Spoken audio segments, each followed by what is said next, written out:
आज हम बात इसमें कर रहे हैं अकाउंट के कुछ महत्वपूर्ण ऑब्जेक्टिव प्रश्न। और इसमें आज हम 40 प्रश्न ऑब्जेक्टिव देखेंगे जो आपके परीक्षा के दृष्टिकोण से काफ़ी महत्वपूर्ण सिद्ध हो सकता है। तो चलिए बगैर देर किए हुए शुरू करते हैं हम आज का वीडियो। तो इस समय आप देख रहे हैं अकाउंट के कुछ महत्वपूर्ण ऑब्जेक्टिव प्रश्न। तो यहाँ पर देख लीजिए, हमारा पहला नंबर प्रश्न है, एक क्लब द्वारा प्राप्त आजीवन सदस्यता शुल्क को दिखाया जाता है। एक क्लब द्वारा प्राप्त आजीवन सदस्यता शुल्क को दिखाया जाता है। ऑप्शन नंबर ए कहता है आय व्यय खाता में, बी कहता है आर्थिक चिट्ठा में, और ऑप्शन नंबर सी कहता है प्राप्ति और भुगतान खाता में, और ऑप्शन नंबर डी को देख लेते हैं, इनमें से कोई भी नहीं। तो आपको यहाँ पर पहला का जो है सही आंसर ऑप्शन नंबर यहाँ पर बी जो है बिल्कुल सही हो जाएगा। एक क्लब द्वारा प्राप्त आजीवन सदस्यता शुल्क को दिखाया जाता है। ऑप्शन नंबर बी सही हो जाएगा। आर्थिक चिट्ठा यानी कि बैलेंस शीट हमारा सही आंसर यहाँ पर हो जाएगा। नंबर 2 प्रश्न को जानते हैं। नंबर 2 प्रश्न देख लीजिए। नंबर 2 प्रश्न आपको कहता है कि जो गैर व्यापारिक संस्था के अधिकांश लेन देन होते हैं, ऑप्शन ए को देखिए नगद होते हैं, बी को देखिए उधार होते हैं, सी को देखिए नगद और उधार दोनों होते हैं, और डी को देखिए मौखिक होते हैं। तो गैर व्यापारिक संस्थाओं का अधिकांश लेन देन जो है आपको ऑप्शन नंबर ए जो है बिल्कुल सही हो जाएगा। नगद होते हैं यानी कैश में होते हैं। चलिए 3 नंबर प्रश्न को जानते हैं। 3 नंबर प्रश्न भी आपको काफ़ी महत्वपूर्ण प्रश्न है। तीसरा नंबर प्रश्न को देख लीजिए। तीसरा नंबर प्रश्न कहता है वसीयत को मानना चाहिए। दायित्व ऑप्शन बी, आयगत प्राप्ति, और ऑप्शन नंबर आयगत प्राप्ति के बाद आपको ऑप्शन नंबर सी को देख लीजिए। सी कहता है आय, और डी इनमें से कोई नहीं। तो आपको 3 का जो है सही आंसर यहाँ पर जो हो जाएगा ऑप्शन नंबर ए जो है बिल्कुल सही हो जाएगा। वसीयत को मानना चाहिए, दायित्व मानना चाहिए, ऑप्शन नंबर ए यहाँ पर सही हो जाएगा। चलिए 4 नंबर प्रश्न को जानते हैं। 4 नंबर प्रश्न भी आपको महत्वपूर्ण प्रश्न है। 4 नंबर प्रश्न कहता है बकाया चंदा है।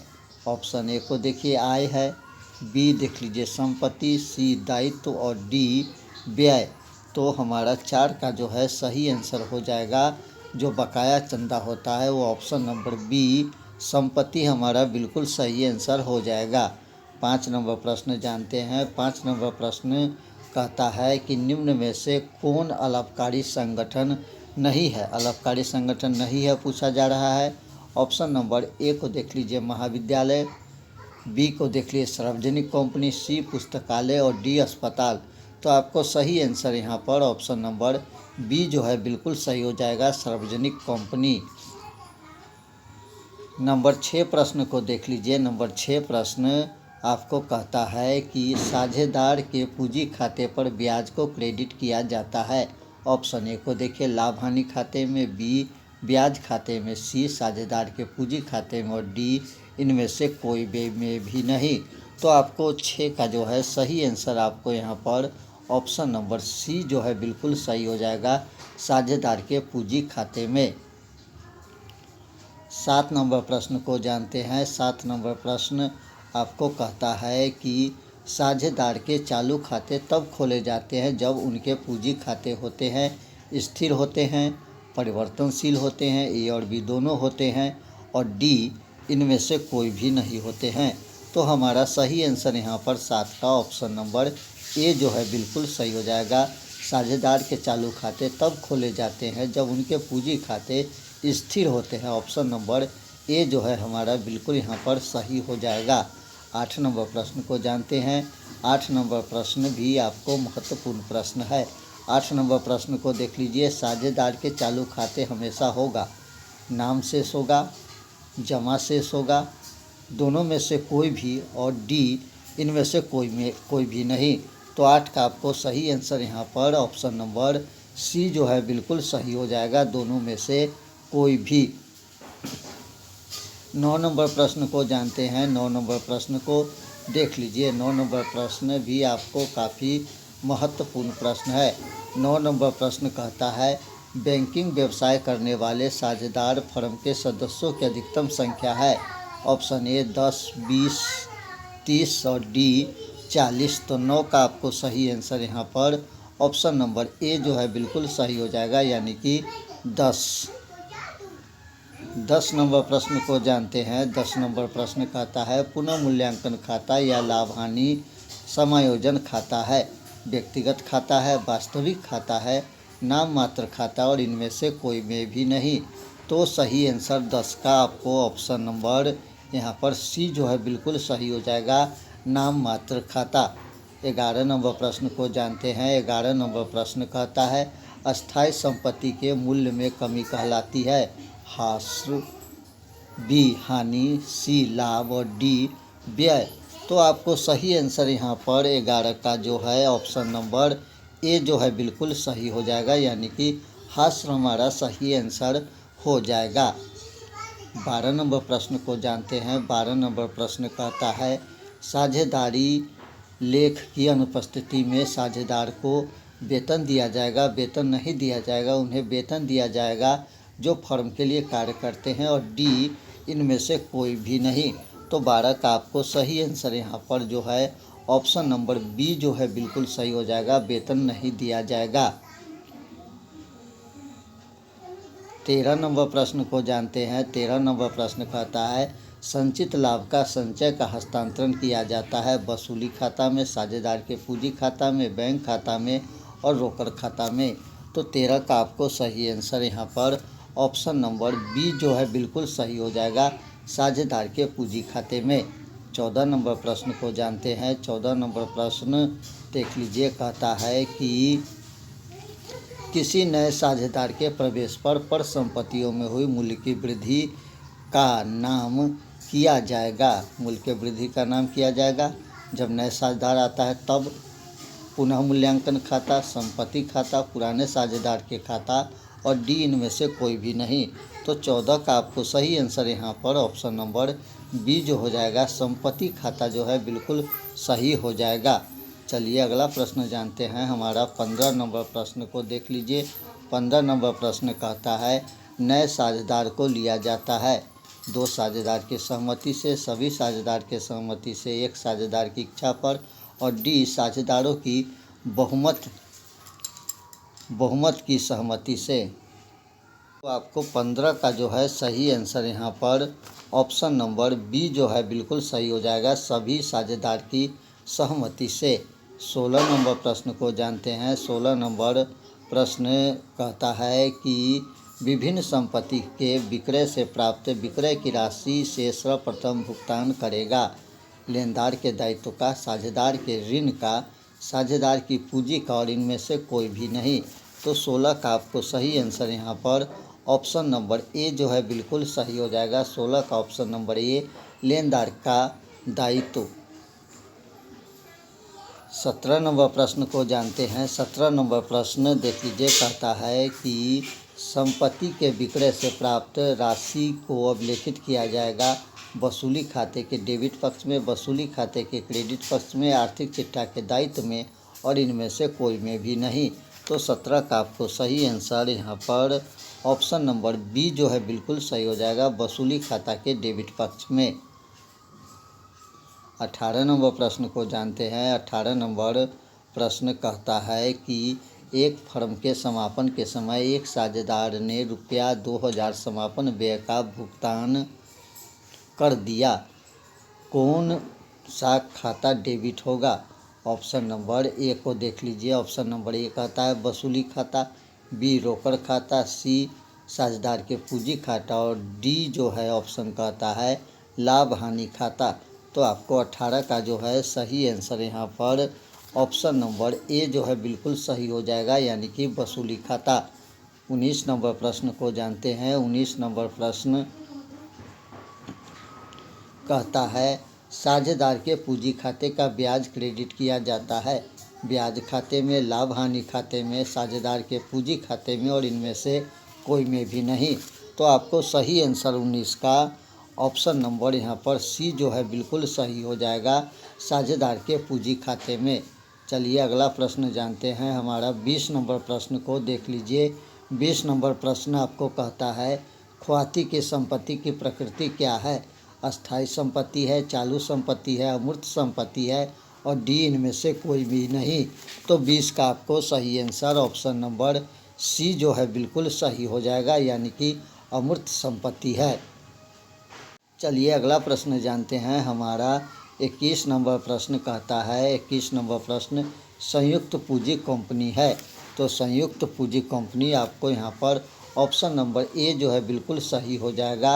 वैधानिक कृत्रिम व्यक्ति जो है संयुक्त पूंजी कंपनी है, ऑप्शन नंबर ए सही हो जाएगा। चलिए 22 नंबर प्रश्न को जानते हैं। 22 नंबर प्रश्न आपको कहता है कि साधारणतः ऋण पत्र होते हैं, सुरक्षित होते हैं, अंशतः सुरक्षित होते हैं, असुरक्षित होते हैं, इनमें से कोई भी नहीं। तो 22 का आपको सही आंसर यहाँ पर ऑप्शन नंबर ए जो है बिल्कुल सही हो जाएगा, यानी कि सुरक्षित होते हैं। 23 नंबर प्रश्न को जानते हैं। 23 नंबर प्रश्न भी आपको काफ़ी महत्वपूर्ण है। अंशों का हरण किया जा सकता है। सभा में उपस्थित न होने की स्थिति में, मांग राशि के भुगतान न करने पर, बैंक ऋण में भुगतान की असमर्थता में और इनमें से कोई भी नहीं। तो 23 का आपको सही आंसर यहाँ पर ऑप्शन नंबर बी मांग राशि के भुगतान न करने पर सही आंसर हो जाएगा। 24 नंबर प्रश्न को जानते हैं। 24 नंबर प्रश्न कहता है बैंक से किए गए ऋण के लिए ऋण पत्रों की सहायक प्रतिभूति के रूप में निर्गमन किसी खाते को डेबिट किया जाएगा? बैंक खाता, बैंक ऋण खाता, ऋण पत्र खाता और ऑप्शन नंबर डी ऋण पत्र उन्नति खाता। तो 24 का हमारा सही आंसर जो है ऑप्शन नंबर डी हो जाएगा। यहाँ पर सही ऋण पत्र उन्नति खाता सही आंसर हो जाएगा। चलिए 25 नंबर प्रश्न को जानते हैं। 25 नंबर प्रश्न काफ़ी महत्वपूर्ण प्रश्न है। 25 नंबर प्रश्न कहता है वित्तीय विवरण होता है प्रत्याशित तत्व, अभिलेखित तत्व, अनुमानित तत्व और इनमें से कोई भी नहीं। तो 25 का आपको सही आंसर यहाँ पर ऑप्शन नंबर बी जो है बिल्कुल सही हो जाएगा, अभिलेखित तत्व। 26 नंबर प्रश्न जानते हैं। 26 नंबर प्रश्न कहता है क्षैतिज विश्लेषण जाना जाता है गतिशील विश्लेषण, संरचनात्मक विश्लेषण, स्थिर विश्लेषण, इनमें से कोई भी नहीं। तो 26 का आपको सही आंसर यहाँ पर ऑप्शन नंबर ए जो है बिल्कुल सही हो जाएगा, गतिशील विश्लेषण। 27 नंबर प्रश्न को जानते हैं। 27 नंबर प्रश्न सम विच्छेद बिंदु उस बिंदु को कहते हैं जहाँ कुल लागत कुल बिक्री से अधिक हो, कुल लागत कुल बिक्री से कम हो, कुल लागत कुल बिक्री से आधी और कुल लागत कुल बिक्री के बराबर हो। तो 27 का आपको सही आंसर यहाँ पर ऑप्शन नंबर डी कुल लागत कुल बिक्री के बराबर हो। 28 नंबर प्रश्न को जानते हैं। 28 नंबर प्रश्न कहता है यदि विक्रय 4 लाख तथा सकल लागत पर 25% हो तो सकल लाभ यहाँ पर सकल लाभ अनुपात होगा। तो सकल लाभ अनुपात आपको ऑप्शन ए 20, 25, 30 और 35%। तो सही आंसर 28 का आपको ऑप्शन नंबर ए सही हो जाएगा, 20%। 29 नंबर प्रश्न को जानते हैं। 29 नंबर प्रश्न सकंद आवर्तक अनुपात है। तो 29 का आपको सही आंसर यहाँ पर ऑप्शन नंबर सी क्रियाशीलता अनुपात सही हो जाएगा। 30 नंबर प्रश्न को जानते हैं। 30 नंबर प्रश्न कहता है ऋण पत्रों का रोकड़ में निर्गमन वित्तीय क्रियाओं, परिचालना क्रियाओं, विनियोजन क्रिया, इनमें से कोई भी नहीं। तो आपको 30 का आपको सही आंसर ऑप्शन नंबर ए जो है बिल्कुल सही हो जाएगा, वित्तीय क्रिया हमारा सही आंसर हो जाएगा। 31 नंबर प्रश्न को जानते हैं। 31 नंबर प्रश्न कहता है संचालन से रोकड़ प्रवाह की गणना के समय निम्न में को शुद्ध लाभ में जोड़ा जाता है। ऑप्शन ए को देखिए, रहतिया में वृद्धि, रहतिया में कमी, देनदारों में वृद्धि और इनमें से कोई भी नहीं। तो 31 का आपको सही आंसर यहाँ पर ऑप्शन नंबर बी जो है बिल्कुल सही हो जाएगा, यानी कि रहतिया में कमी। 32 नंबर प्रश्न को जानते हैं। 32 नंबर प्रश्न कहता है रोकड़ प्रवाह विश्लेषण कर नियोजन के लिए उपयोगी है। अल्पकालीन, दीर्घकालीन, मध्यकालीन, इनमें से कोई भी नहीं। तो आपको 32 का सही आंसर यहाँ पर ऑप्शन नंबर ए जो है बिल्कुल सही हो जाएगा, अल्पकालीन। 33 नंबर प्रश्न को जानते हैं। 33 नंबर प्रश्न कहता है रोकड़ प्रवाह विवरण आधारित है लेखांकन के रोकड़ आधार पर, लेखांकन के उपार्जन के आधार पर, ए और बी दोनों, और डी इनमें से कोई नहीं। तो 33 का सही आंसर यहाँ पर ऑप्शन नंबर ए जो है बिल्कुल सही हो जाएगा, लेखन के रोकड़ के आधार पर। 34 नंबर प्रश्न को जानते हैं। 34 नंबर प्रश्न कहता है यदि चालू अनुपात 2.5 गुना और चालू दायित्व 40,000 है तो चालू संपत्ति। तो चालू संपत्ति यहाँ पर आपको 34 का सही आंसर ऑप्शन नंबर ए बिल्कुल सही हो जाएगा। 35 नंबर प्रश्न को जानते हैं। 35 नंबर प्रश्न निम्न में से कौन सा संचालन व्यय नहीं है? विज्ञापन, वेतन, कार की बिक्री पर हानि और वितरण। तो सही आंसर 35 का ऑप्शन नंबर सी जो है बिल्कुल सही हो जाएगा, कार की बिक्री पर हानि। 36 नंबर प्रश्न को जानते हैं। 36 नंबर प्रश्न आपको कहता है डाटा प्रोसेसिंग का अर्थ है डाटा का संग्रह, कंप्यूटर के कार्यप्रणाली, वाणिज्य उद्योग के लिए जानकारी तैयार करना, और इनमें से कोई नहीं। तो 36 का आपको सही आंसर यहाँ पर ऑप्शन नंबर सी जो है बिल्कुल सही हो जाएगा, कंप्यूटर के कार्यप्रणाली। 37 नंबर प्रश्न को जानते हैं। 37 नंबर प्रश्न कहता है सर्वाधिक शक्तिशाली कंप्यूटर है। तो 37 का आपको सही आंसर ऑप्शन नंबर ए हो जाएगा, सुपर कंप्यूटर सही हो जाएगा। 38 नंबर प्रश्न को जानते हैं। 38 नंबर प्रश्न आपको महत्वपूर्ण प्रश्न है, पहला कंप्यूटर माउस किसने बनाया? तो 38 का आपको सही आंसर ऑप्शन नंबर ए जो है बिल्कुल सही हो जाएगा, डगलस इंजलवर्ट ने पहला कंप्यूटर माउस बनाया। 39 नंबर प्रश्न जानते हैं। 39 नंबर प्रश्न कहता है सर्वप्रथम आधुनिक कंप्यूटर की खोज की 1946, 1950, 1900 और 1965 में। तो 39 का आपको सही आंसर यहाँ पर ऑप्शन नंबर बी जो है बिल्कुल सही हो जाएगा, 1950 में। 40 नंबर प्रश्न जानते हैं। 40 नंबर प्रश्न इन MICR cash state for MICR में सी की स्थिति है। तो सी की स्थिति यहाँ पर 40 का ऑप्शन नंबर डी जो है बिल्कुल यहाँ पर सही हो जाएगा। दोस्तों अब कुछ जो है सब्जेक्टिव प्रश्न जान लेते हैं, जिसको जो है आप अच्छी तरह से तैयारी कर लीजिएगा। तो चलिए बगैर देर के हुए देखते हैं। आप सब्जेक्टिव प्रश्न कुछ लिख लीजिए जो आपके परीक्षा के लिए काफ़ी महत्वपूर्ण साबित हो सकता है। प्राप्ति एवं भुगतान खाता तथा आय व्यय खाता में कोई 3 अंतर को लिखने के लिए बोला जा रहा है। तो ये बात जो है आप ये क्वेश्चन को लिख लीजिए और इसका आंसर आप तैयार कर लीजिए। चलिए नंबर 2 प्रश्न जानते हैं। नंबर 2 प्रश्न आपको कहता है कि वर्ष 2016 में के लिए उपयोग की गई दवा की राशि की गणना कीजिए। यहाँ पर दे रखा है प्रश्न, दवाओं के प्रारंभिक रहतिया यहाँ पर 5000 है, दवाओं के प्रारंभिक लेनदार यहाँ पर 4500 है, वर्ष के दौरान दवाओं का नगद क्रय जो है 1500 रुपया है, दवाओं के अंतिम लेन देन देख लीजिए 6500 रुपया है। तो ये प्रश्न भी आप लिख लीजिए। चलिए अगला नंबर प्रश्न जानते हैं। हमारा 3 नंबर प्रश्न को देख लीजिए। कहता है पुनः मूल्यांकन खाता से आप क्या समझते हैं? इस प्रश्न को भी आप लिख लीजिए। चलिए अगला प्रश्न जानते हैं।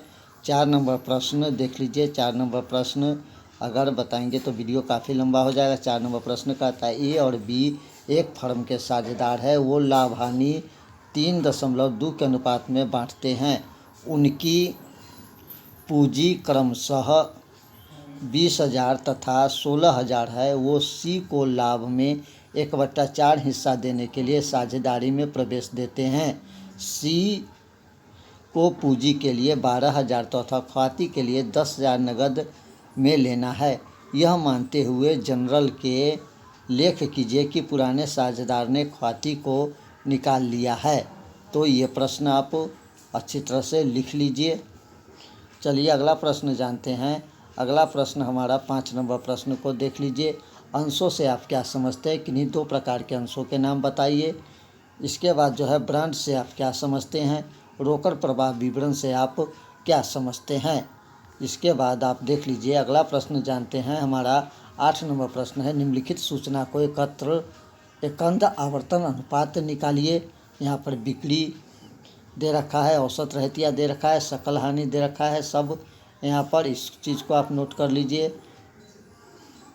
9 नंबर प्रश्न को जानते हैं। 9 नंबर प्रश्न, राम ₹100 वाला 100 अंश से ₹50 के प्रथम अंतिम याचना का भुगतान नहीं करने से जब्त कर लिए गया श्याम को ₹70 प्रति अंश पूर्णतः चुकता मानते हुए निर्गमित किया गया है।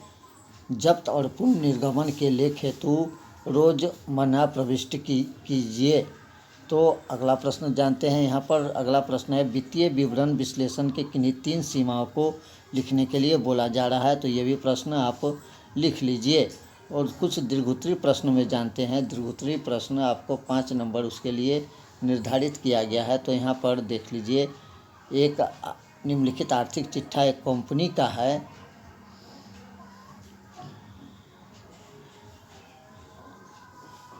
इसमें सारा चीज़ दे रखा है, आप इसे लिख लीजिए। और कंपनी के चल अनुपात एवं तरल अनुपात की गणना करने के लिए यहाँ पर कहा जा रहा है। तो आप ये भी प्रश्न यहाँ पर लिख के बनाने का कोशिश करिए। चलिए अगला प्रश्न जानते हैं। यहाँ पर अगला प्रश्न 2 नंबर प्रश्न देख लीजिए। निम्नलिखित आंकड़ों में व्यवसाय क्रियाओं से रोकड़ की गणना करने के लिए कहा जा रहा है। यहाँ पर भी सारा चीज़ दे रखा है। आप जो है इस प्रश्न को भी आप अच्छी तरह से लिख लीजिए और इसका भी तैयारी आप कर लीजिए। इसके बाद यहाँ पर देख लीजिए, अगला प्रश्न जो है उसी का है, ये 3 नंबर प्रश्न का।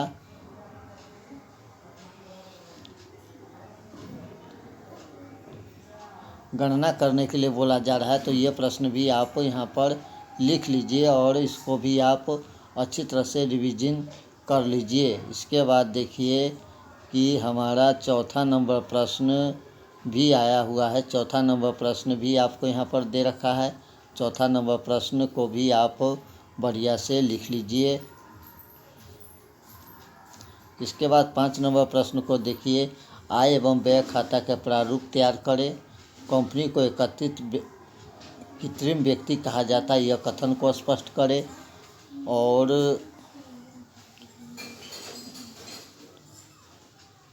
तो ये था आपको कुछ महत्वपूर्ण ऑब्जेक्टिव और सब्जेक्टिव प्रश्न। तो मिलते हैं फिर एक अगले वीडियो में। तब तक के लिए दीजिए इजाज़त। नमस्कार, जय हिंद। और ये सारे प्रश्न आपके लिए काफ़ी ही महत्वपूर्ण हैं।